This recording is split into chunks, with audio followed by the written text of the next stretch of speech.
all aspects of a systematic review should be systematic, including the search.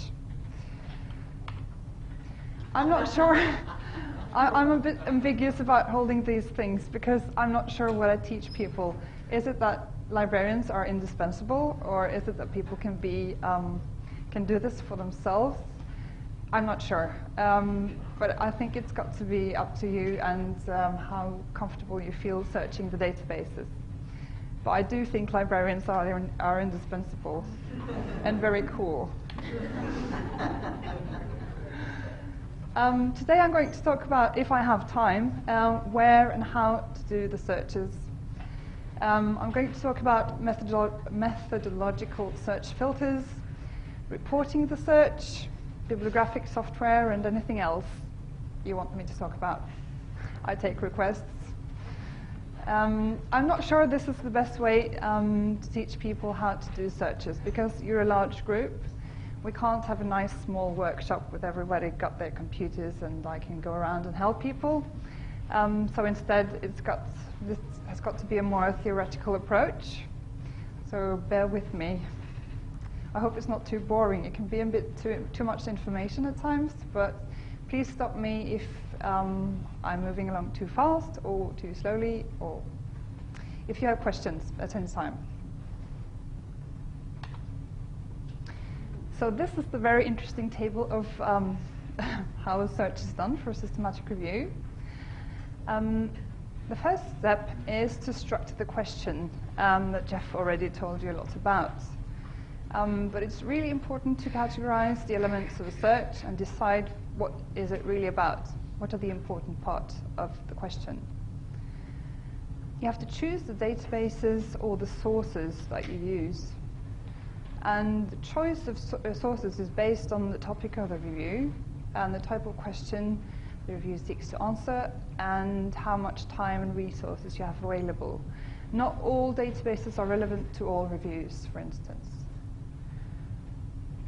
And if you have very limited time, you can't do lots of hand searching. Then you have to create search strategies for the selected sources, identify relevant search terms. I'm going to talk about this in more detail afterwards. You have to create search strategies for each source and add relevant search filters if desired or possible. I'm going to talk more about what search filters are after a while. And then you carry out the searches. You review the results of the search and revise the search strategies if necessary. Sometimes your searches will produce lots and lots of references that are not relevant. And you have to balance that with how much time you have and how difficult it is to find relevant references. This is quite time-consuming. You then have to process references, put them into bibliographic software, remove duplicates, etc. You have to log the search, report what you do, why you make the choices that you do, and then describe the search strategies in an appendix.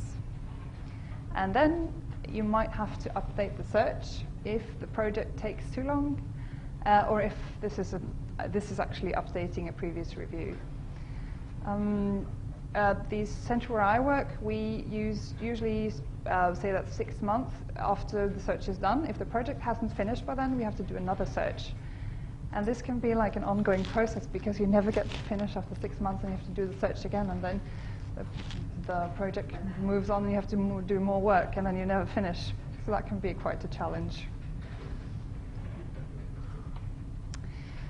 So these are three aspects of the search.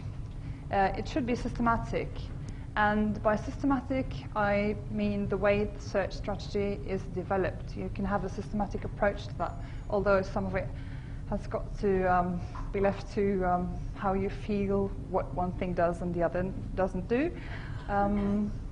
but try to be as systematic as possible. Transparency is quite easy with searches because you can report easily how you do the search. It's just copy and paste the search strategy. But it also is important to tell everyone why you made the searches why you made the choices that you did, because sometimes subject headings in a database doesn't seem logical. Why do you choose this one, not that one? Yeah, and it has to be adequately comprehensive.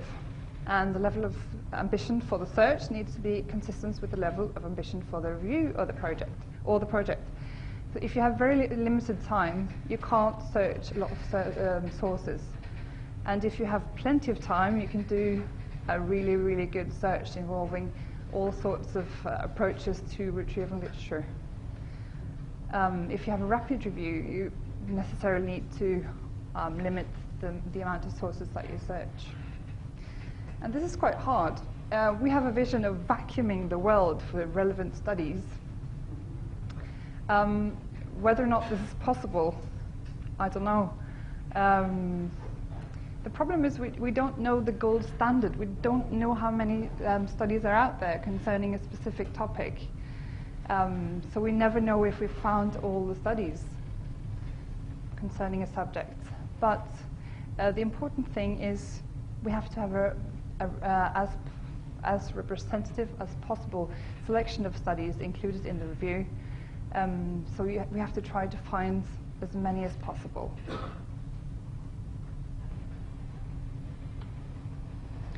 And there's the balance of specificity and sensitivity.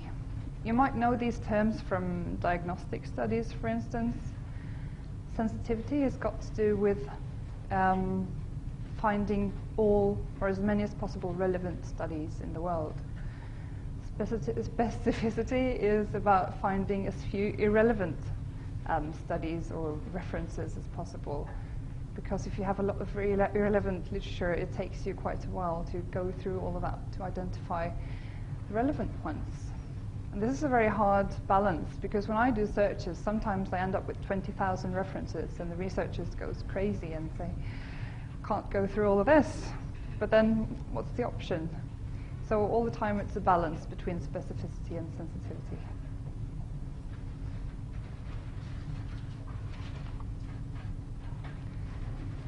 When you choose the sources that you use to identify literature for review, it's very important to use multiple sources.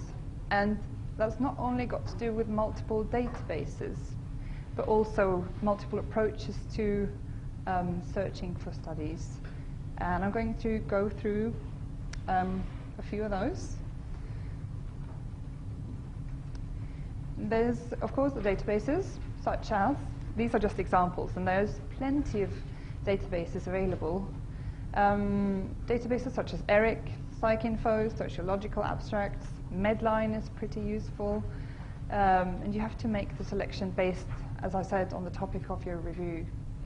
The Campbell collaboration has an information retrieval guide, and it lists a lot of potentially relevant databases that you can search for your review.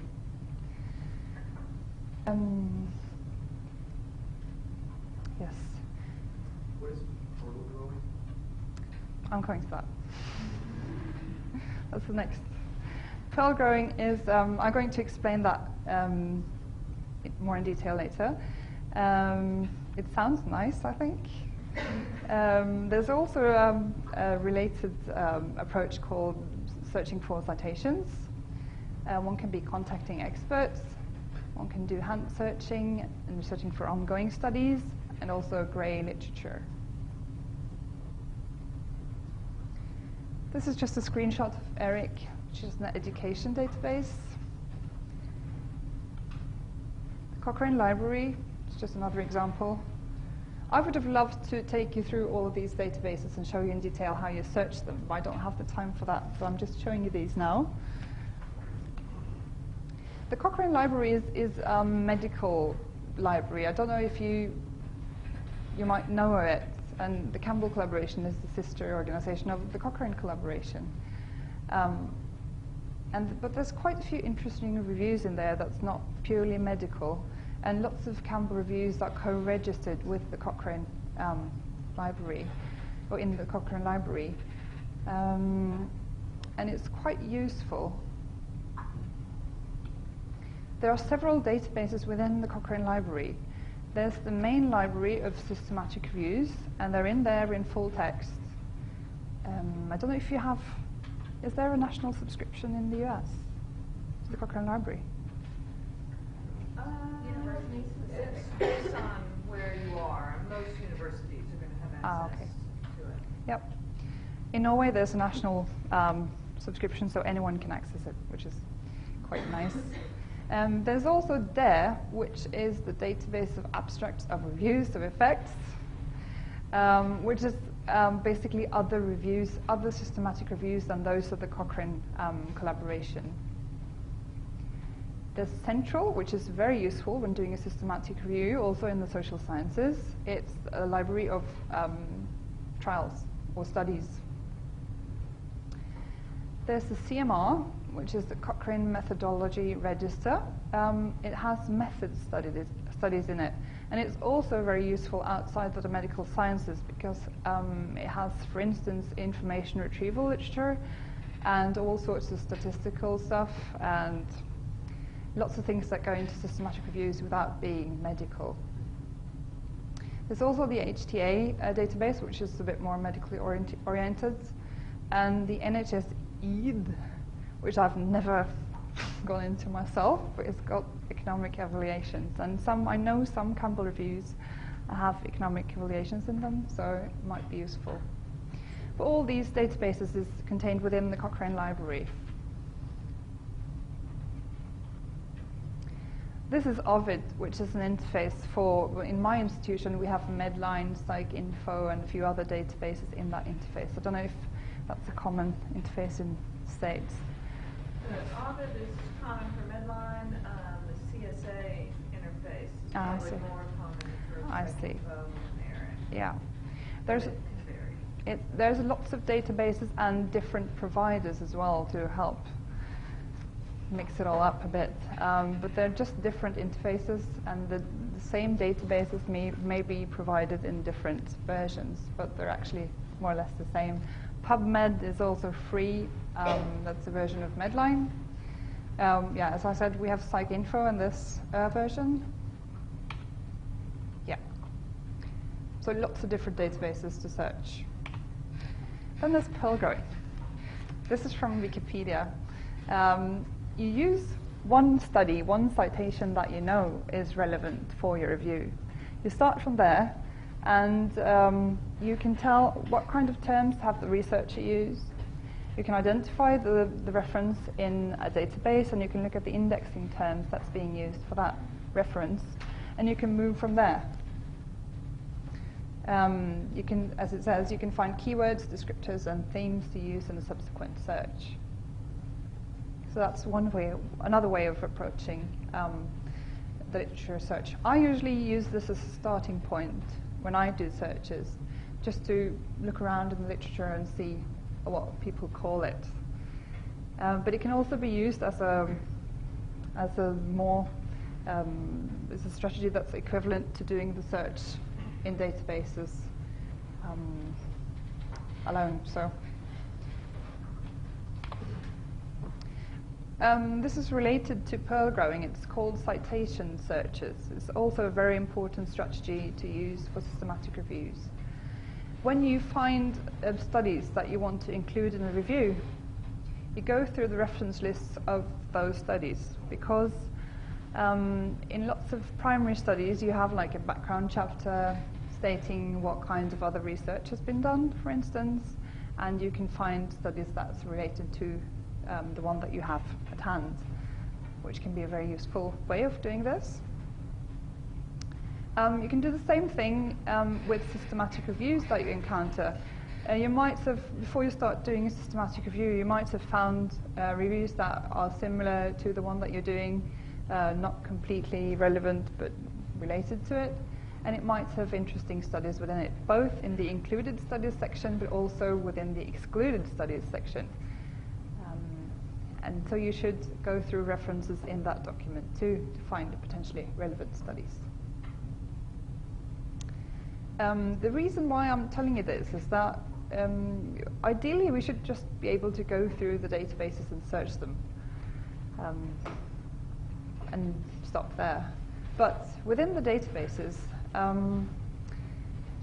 there might be indexing problems for instance. And researchers might have used different terms to describe what's really the same subject. And it might not have been remedied by the use of indexing terms in databases. So it's important to have multiple approaches to finding these studies. The ISI Web of Knowledge is a tool that we can use for doing citation searches. It's a database that specializes in finding who's citing who. So you can just enter information from one study into the database, and it will find who's been citing it and who it is citing. So that can be quite handy. And as you can see, with a small print, 7% of the included studies in the Social Science Systematic Review were located through citation searching alone. So, this is a screenshot from the ISI Web of Knowledge, the citation searching tool. And it can be used, as I said, to identify references to studies. But also you can use it as a database in its own right. I have been a bit skeptical towards doing that because it's not well indexed, and it's got lots of references from all kinds of subjects. But I've consistently found that I find studies there that I'm unable to find anywhere else. So it can be quite useful to search in that database, do a subject search as well. It's not a particularly good database to search that way in, but one can simplify the search, for instance, and try how simple you have to make the search in order to find what you're after. Am I moving too fast, or is it okay? Yeah?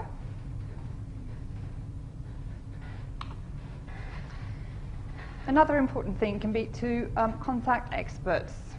And as you can see, 23.8% of the included studies in the systematic review were located through using this strategy. This is from 2001. You can do this in a variety of ways. I usually prefer sending emails. If I don't know these people, I just create a list of potentially relevant experts in the field and send them an email saying, I'm doing a systematic review on this topic. Do you know of any relevant studies published or unpublished or ongoing or planned that might be interesting for my review? You can also use mailing lists. Some subjects have specific mailing lists that the experts use, and you can post the same question there.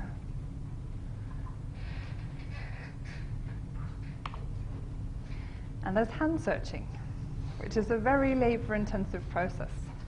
And I have to say, I've been working with this for 5 years, and I've never done a hand search in my life, which I shouldn't admit, but I do. So that's my confession.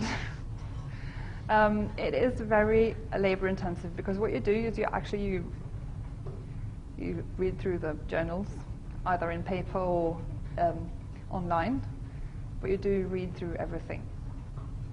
And that's something that you can choose to do for journals that are particularly relevant for the subject that you, or the question that you try to answer. Yeah, it's difficult to know when to stop and when to, how many sources to include, and etc. But an alternative to doing this is you could manually scan the tables of contents of the journals that you know of that has relevant studies in them. You can do that for for recent issues, because some might have not been indexed in databases yet. So that's one approach, but I leave it to you to decide how to handle this. And so there's ongoing studies. It can be important to retrieve ongoing studies because, or for several reasons, but most of all it's important to retrieve them because some popular studies are never published. And I'm going to talk a bit more about publication bias after a while. But there are registries of ongoing studies. This example is from the WHO, which is obviously health-oriented, but they have some social science projects in there as well. I did a search for crime, and it gave me a few hits. A preventative program for victims of violent crime. this could be relevant for the social sciences as well. And as you can see, it's an old project. It's from 1994, last refreshed in June this year. But if this hasn't been published, it's a good idea to, and if it's relevant for your project, it's a good idea to try to contact the authors, asking them, why isn't this out? Can I have your data? Etc. You're laughing. I'm laughing. Can I have your data? Yeah. Well, it's a good idea to ask them anyway. Always. And if you don't get a reply, you can say you asked them. Yes. Search term or something like that? The search term in an ongoing study, would it be the same or? Yeah, that's a good question, because you have to make the search very broad. The searches for systematic reviews are usually very complex, and these systems are not made for complex searches. So you have to make it very broad. Now, I just did a search for crime, and it gave me a very manageable list of references. So you can be broad and try to include the most describing terms, not the peripheral ones, but the ones that are most relevant to the search, and see what you get. But nobody would expect you to do a complete systematic search of an ongoing studies database. Ongoing studies might be part of what we call grey literature. Do you know what that concept means? Yeah? It's basically stuff that's not being published in the regular way that we know of, like through commercial publishers. So Campbell systematic reviews are actually grey literature, although we try to make them white. But we publish them ourselves on our website, and that's it. So that's actually part of the grey literature. You look skeptical. We're surprised. No, Björn told me. This is quite hard to identify because they're not in the usual places that we look for literature. But it's equally important that we find them. Because there's something called publication bias, as I mentioned. And it's the tendency of researchers and journals not to publish studies that have no interesting conclusions, such as we knew this was effective and we still know it's effective, or it doesn't work and we didn't think it would work, or stuff like that.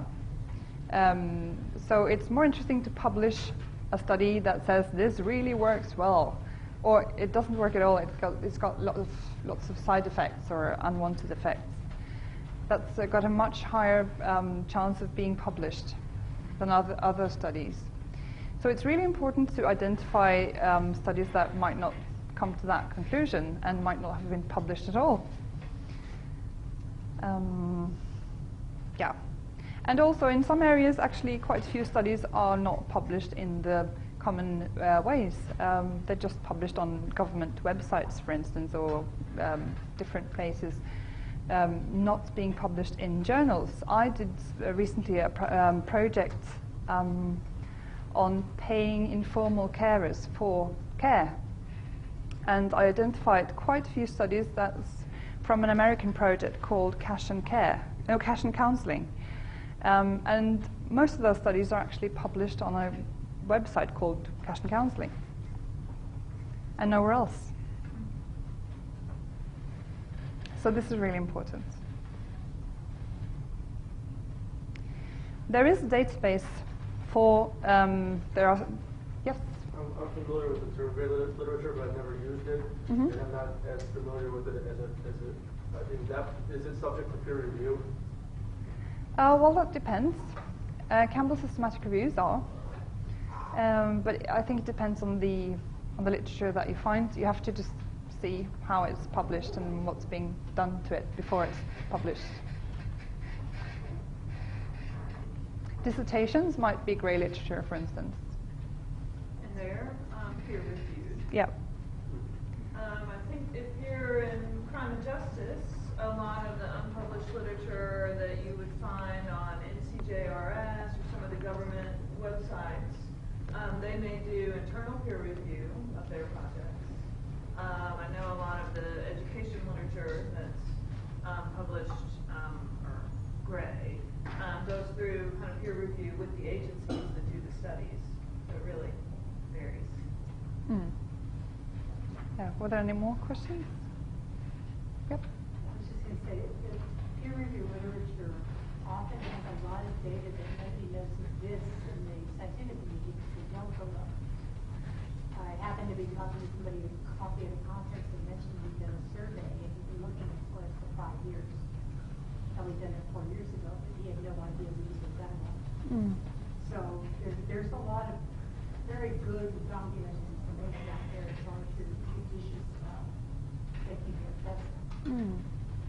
And a lot of the nonprofits do a great deal of work with contractors who are highly reputable. It's true. Can you repeat what she's saying, please? I can't. Oh, I'm sorry, my voice is Could you? let me try to speak. Well, all I said was a lot of the nonprofits, and we have many of them in this area, do a lot of research through very reputable contractors, through academicians, who sometimes will write their stuff up. Other times they turn the report in to the agency. But they have a boatload of information. You just have to be sure you know who's in the boat. Yep. And some of this grey literature can be identified through the regular sources, regular databases that we use. For instance, ERIC for education. It has a lot of grey literature in it, also for non-education issues, actually. So I regularly use that database also for non-education topics, because it has so much grey stuff in it. Conference abstracts are also considered grey literature. And PsycInfo, for instance, has quite a few of those. Also, you can use Google Docs, specific websites, like the one I mentioned for the Informal Carers project, Cash and Counselling. We knew of that one before we started the project, so we decided to go through that particular website when we did the search. And also some databases, I said. This is the Open Grey source, System for Information on Grey Literature in Europe. It's not particularly easy to search, but then again, the amount of relevant studies in there is probably limited. I did a search for randomized, and it didn't provide too many references. So, but I did search for learning disabilities. Found one study from 1997 from Lisbon. So it might be useful. Okay, so that was a brief introduction to the various ways of identifying literature from different sources. And I'm now going to talk about developing a search strategy. And this is what Jeff talked about. You have to rephrase the problem into a question that may be answered by the literature. And then you have to plan your search. You have to identify the major ideas or the key concepts in your topic sentence and find terms that match these key concepts. And also think of synonym terms to describe these key concepts, because different researchers, as I said, might use different terms to describe the same concepts. It's really important to get all of those synonyms together before you start. So if you have your PICO or your PICOs, as Jeff said, I only have the 4 first terms. You can put them in a table like this, and then the idea is you combine. In each column, you put the synonyms describing each concept. For instance, you try to find as many terms describing your populations as possible. For instance, teenagers, adolescents, young people could be synonyms. You do the same for intervention terms, comparison terms, and outcome terms. You don't necessarily need to search all of these concepts. For instance, searching for outcomes might be very difficult. If you have a review on reducing crime, then reducing crime will probably be a very hard thing to search for. And it might be even a part of the intervention terms, because the intervention that you use or you search for will have some crime reduction in it.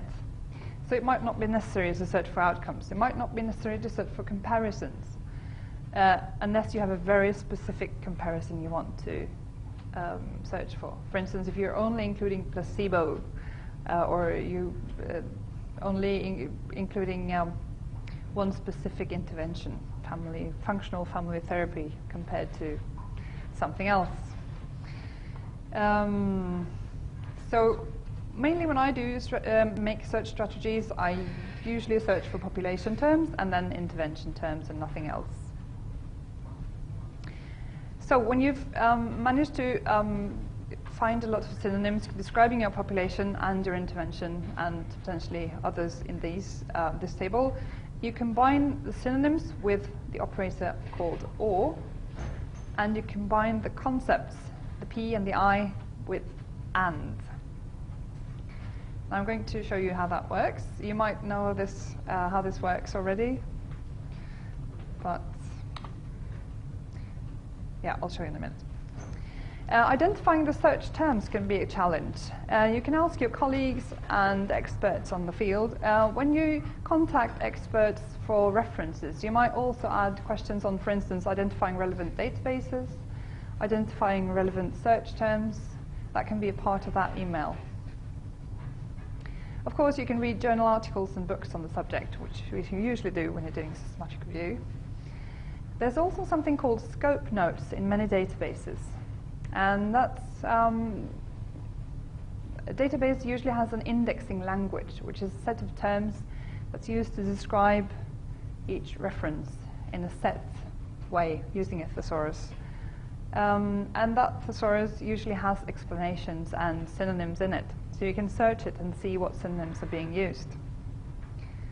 You can use dictionaries, Wikipedia, or you can use relevant studies with the pearl growing approach that I told you about earlier.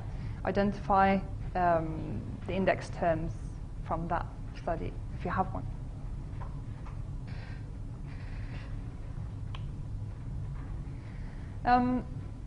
Subject headings are usually quite different from the words, or not exactly the same as the words used in the reference itself. There are text words and subject headings, and I'm going to show you. Text words are words from the title or the abstract of a reference. So those are the terms that the authors have actually provided or used to describe their study. Whereas subject headings are not the subject headings that some authors provide when they submit a manuscript. They're actually terms that the databases use. They're indexing. There are people sitting there indexing references when they come in, or it might be an automated process, but it's provided by the databases, not the authors. So that's two separate things, and we usually use both when we search for systematic reviews. So now here's a study that I found in PsycInfo, and it's called Exercising Attention Within the Classroom. It's got to do with physical activity and how pupils perform, I think, in the classroom, if their attention is getting better. And this is from PsycInfo. And as you can see, can you see this in the bottom? Is it too small? It is too small. It looks perfectly fine on my screen. It describes the subject headings that PsycInfo used to describe this study. And the subject headings are attention, classrooms, cognitive ability, exercise, and cognitive development. This is the same study from Medline. And the subject headings that's being used are age factors, attention, cognition, crossover studies, exercise, humans, psychometrics, schools, students. So that's quite a different set of terms. And then ERIC, the same study. And here, you might be able to see this. It's called descriptors in ERIC. And descriptors used are exercise, age differences, intervention, psychometrics, physical activities, student behavior, elementary school students, program effectiveness, cognitive ability, and attention. So some are the same and some are completely different. This actually adds to the confusion when it gives people like me something to do, which I'm very happy about. But ideally, they should just use the same language to describe the different studies, right? But they don't.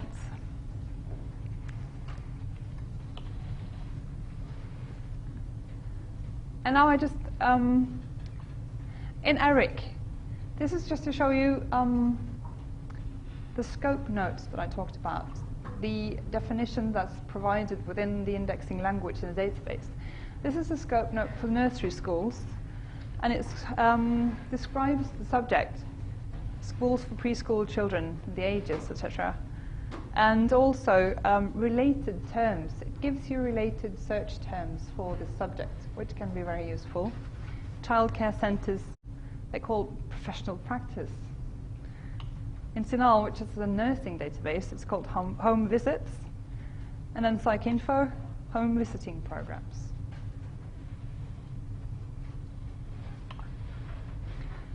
And now the indexing terms are organized in hierarchies. So you start on the top of the hierarchy with the broadest possible term, and then there are several hierarchies going down, describing more and more specific terms. So in PsycInfo, this is Medline. Medline, you have psychiatry and psychology on top, and then more specifically, for instance, mental disorders. And you can see how this is organized graphically. Underneath mental disorders, you have subordinate headings like anxiety disorders and eating disorders. And underneath eating disorders, you have anorexia and other disorders. So, we can explode these. That's very interesting, isn't it? It sounds a bit more dramatic than it is. You can explode a subject heading by searching for all the subordinate subject headings as well at the same time. And that's usually quite a good thing to do, because you usually, if you're interested in mental disorders, you might be interested in all mental disorders. But sometimes it might be a good idea not to do that. And examples might be in Medline, for instance. You can search for crime victims, and the subordinate term to crime victims would be victims of sexual abuse. You might not be interested in that. You might be interested in other crime victims, robbery or stuff like that. So you don't want to search for sexual abuse at all. So you don't want to explode. Many databases do this by default. So it's important to know that when you see explode or not explode, what is it? Do you want to do it or not do it? So I'm back in the hierarchy that I showed you before. If I search for mental disorders and I explode, this is what I search for.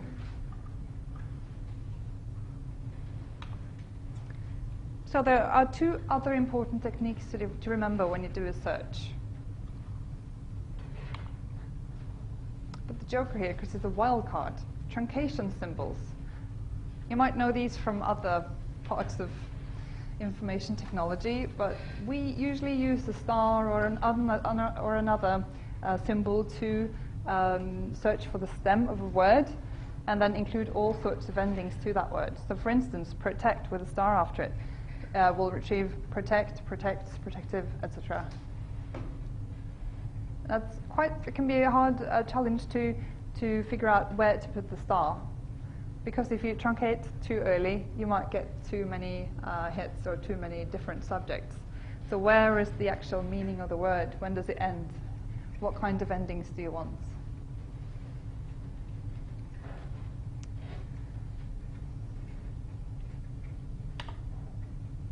And then there's Boolean searching, using operators such as and, or, and not.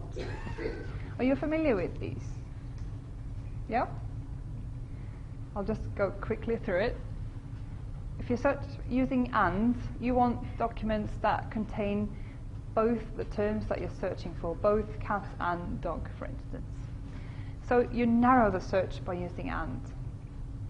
If you use or, you want to get documents that contain either one or both of the terms that you search for. So cat or dog will give you cat alone, dog alone, or both. terms in the hits that you get. And then there's not. Have a little warning sign there, because you can use not in many databases, but it's a bit difficult, or it's a bit dangerous to use it, because you can lose potentially relevant information doing that. So if you use not, then please be sure that you know what you're doing. I've used it once, I think, for a systematic search, and I was searching for psychometric or scales measuring substance abuse, and there's one scale called Addis, and I got quite a few hits with Addis Ababa in them, which is not relevant at all. So I knotted out Ababa, because that's not relevant to my search. That's the only time I think I've done it. So here's a little exercise for you. I have a database with 8 documents in it, and I'm going to do a search. I'm searching for red and blue. Can you tell me the hits that I get in my database for that? Yep. 3 and 6. 3 and 6. Yes? Good. Pink or purple?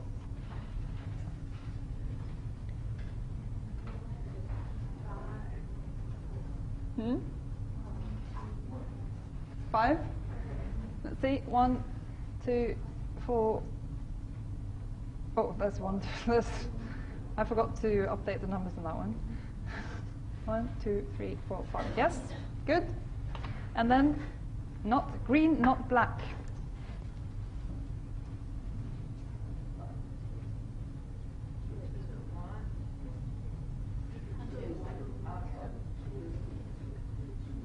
Yep.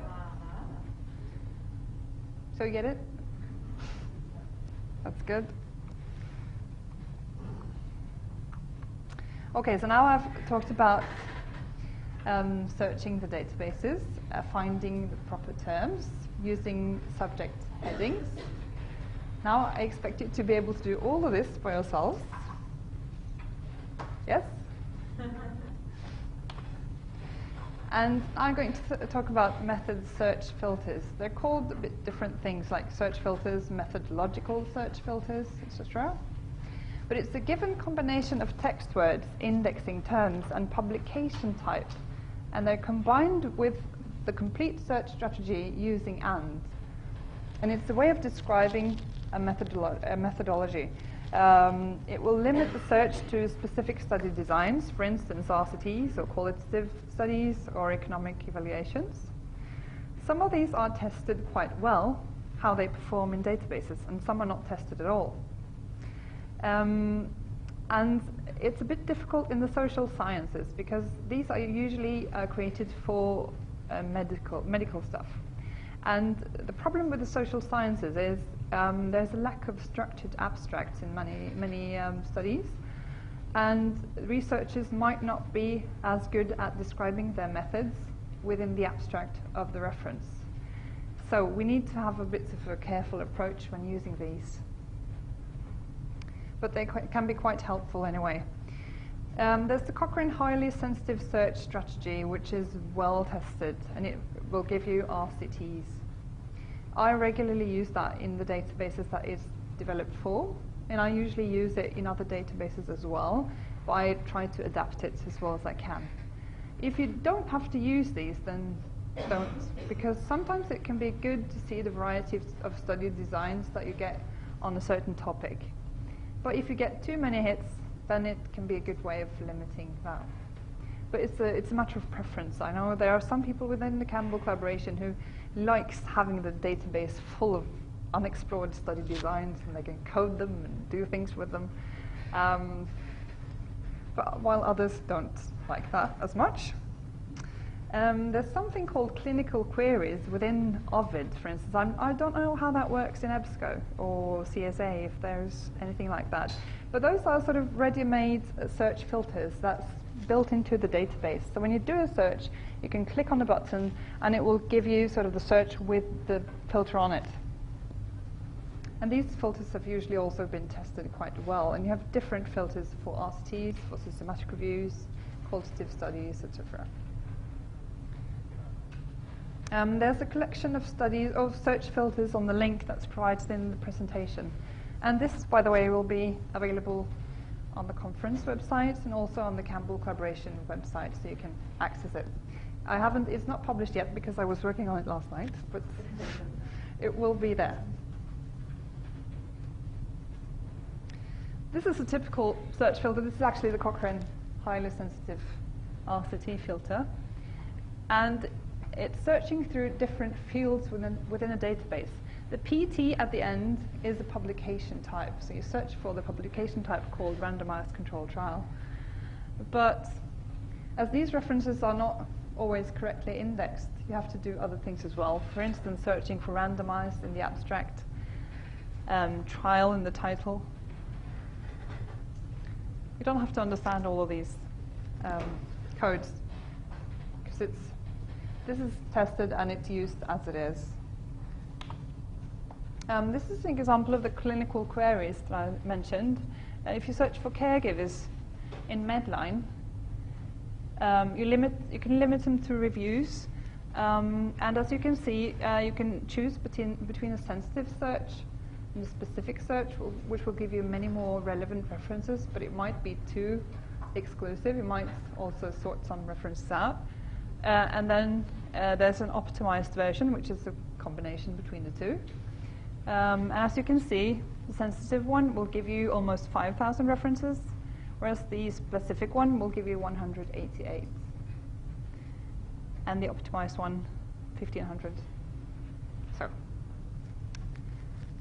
it's a hard decision to know which one to use. But I think it's also, there are some criticism toward using search filters, especially within the social sciences. But I think we all have to remember that any part of the search is based on subjective, it's based on the person who's making it. There's no such thing as a completely perfect search anyway.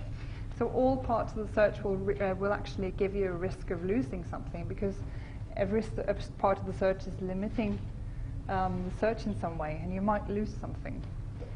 So actually, search filters might not be that bad. But it's a decision you have to make. So, after you've found terms, indexing terms and text words for each of your key concepts of the review, this is how you can combine it.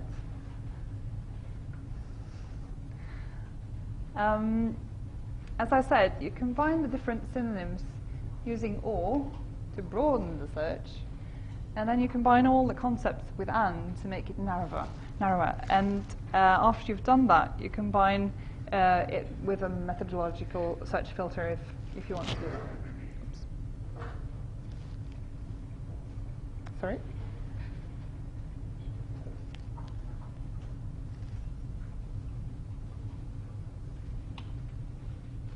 It might be useful to have a search log. This one is in Norwegian, actually, which might not be as useful for you. But I think you can understand the terms there. It's useful to have a search log to be able to know what you did and when.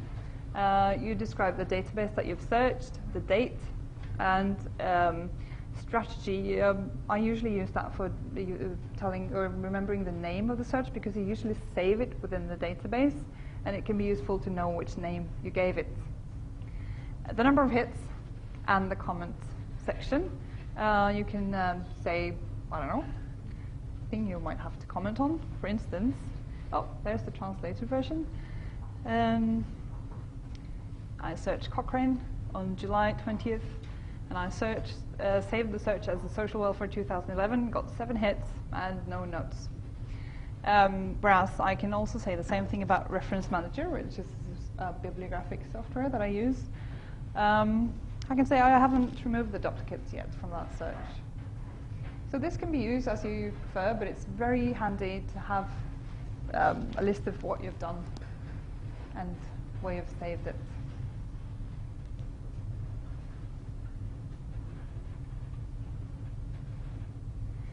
Okay, lots of small writing here. This is actually how we peer review search strategies. And it's quite useful to know what to look for when you review your own research strategy, or if you have an information specialist that does it for you, you can go through these points to actually try to quality appraise the search yourself. So it's got to do with how well the strategy is reflecting the research question, the operators that have been used, are they used correctly? Have all relevant indexing terms and text words been used, or are there irrelevant ones that's being used? Are there spelling errors? Actually, there's surprisingly often when I review my own strategies, there are spelling errors, which is and wrong line numbers as well, which is a bit embarrassing. So that's important to go through that. Have there been unwarranted limitations? For instance, have the search been restricted to English-only studies, for instance, or to a certain time limit? So you have to consider that. And you have to consider whether or not the search have been adapted well to other databases as well. Because, as I said, the indexing terms are different from each database, so you have to make sure you translate them well. The text words, on the other hand, are usually the same for each database. Okay? So, there's lots of things to cover in this workshop. So I'm moving on to bibliographic software. I now think that you've done your search, you've done it well, where to put it. And I usually use Reference Manager, which is a bibliographic tool that will contain all your references, or most of them, and it will allow you to work on them in different ways. There are other tools as well. I'm afraid I'm only used to using this, so I cannot tell you about any of the others. But there is one called EndNote, which is quite popular, and there are some free ones as well. I think there's some open source versions, something called Zotero, which I haven't. You know something about that, don't you, Anne-Marie? Well, I'm used to it, but it's difficult because it has some advantages about the reference manager, but still you can't do you can do other things in reference manager, so they're not directly comparable, I think. No. I think WebWorks is probably getting more popular. Yeah, because Reference Manager is a software that I have to install on my computer. There's something called RefWorks, which is online, and it does more or less the same thing, but probably easier to use in some ways. But I haven't tried it myself, so I wouldn't know. But you can easily have your references in one software. You can easily transfer to the other side, so it's not a big problem. You have to switch. Yep. So in Reference Manager, you can put all your references, and it's usually an automated process. So you can import directly from databases into the tool. I've been having quite a few problems lately with doing that. I've had problems with the software itself, so I'm considering if I should change it. But if it works, it's brilliant, because you can you have a list of all your references. This is one reference. And as you can see, all the fields from the databases can be imported. There are some fields down here called user def 1, 2, 3, 4, and you can use these as you please, actually. And I usually use them for describing where they come from. For instance, I can say that this one was found at cashandcounselling.org, and it's included, and the quality is medium. And you can decide what you want to use this for, and you can search them afterwards as well. You can search for, in UseDef 2, this is this. You can search for included studies within the database. Yep? Where did the quality appraisals come from? Is it the actual No. database? No. Or that it's your own? It's my own modification. So this is what it looks like if I haven't done anything with it. But I can go into the program and tell it what I want the field to be called, and I would like to call it quality appraisal, and I can just type in medium quality if that's what the quality is. What criteria are you using to decide? I'll talk about that. Oh, okay. Thank you. Yeah. I'm glad.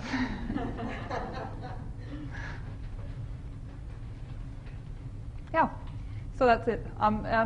I could teach you a lot more about Reference Manager, but it would take me a day, so it's no good, I think. But now you've seen the screenshots.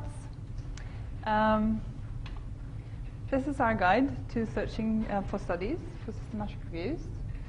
I highly recommend it because I've written it. No, it can be useful for, and we have some very competent people who've been working on this, and it's got very good lists of, for instance, relevant databases within the social sciences. It also describes everything that I've been talking about now, including bibliographic tools and reporting the search, etc., and how the social sciences differ from the medical sciences, for instance. It's hard to hold this workshop without leaning towards the medical sciences. With it, it might be a bit frustrating, and it is for me, but there's so much structure within the medical databases or within the methodology, I think, than in the social sciences, which makes it a bit of a challenge. But this is described more in detail within this document if you want to read more about it. Okay, so this is our website. You can go and see the presentation and the guide. Do you have any questions? You overloaded?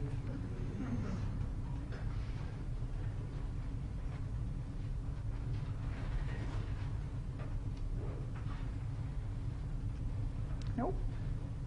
Okay, thank you.